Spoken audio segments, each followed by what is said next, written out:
Dahil lalamig na po bukas, atin na pong i-harvest yung mga natitira pang ampalaya. Ayan, i-harvest na natin. Kaysa masayang lang ng lamig. Kahit maliit, pwede na to.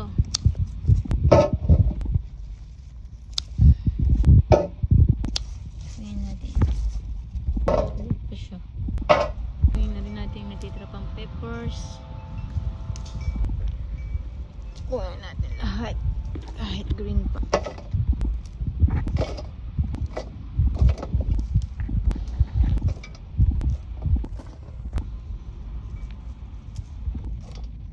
Kunin na rin natin to. Kunin na rin natin yung natitira nating mini peppers.